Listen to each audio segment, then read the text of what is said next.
इस वीडियो ने पूरे देश में तहलका मचा दिया है और हर तरफ बहस होने लगी है कि चीफ जस्टिस के घर पर पीएम को जाना चाहिए था या नहीं।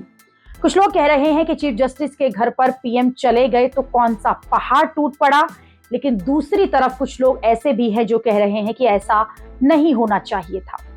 नामी वकील इंदिरा जयसिंह ने आरोप लगाया कि चीफ जस्टिस कोर्ट और सरकार की सेपरेशन ऑफ पावर को कॉम्प्रोमाइज कर रहे हैं।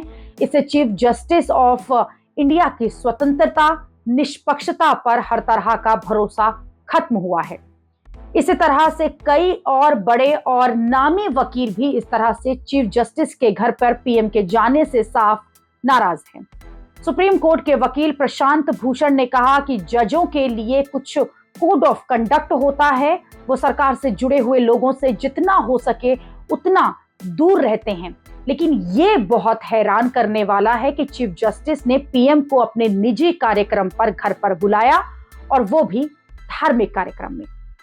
ये लोग कह रहे हैं कि इसका संदेश अच्छा नहीं गया है। साथ में ये भी कह रहे हैं कि प्रधानमंत्री के लिए भी ये उचित नहीं था कि वो चीफ जस्टिस के घर पर उनके निजी कार्यक्रम में शामिल होने जाते, और यह भी उचित नहीं था कि चीफ जस्टिस और प्रधानमंत्री इस बात को इस तरह से सार्वजनिक तौर पर दिखाते कि पीएम चीफ जस्टिस के घर गए।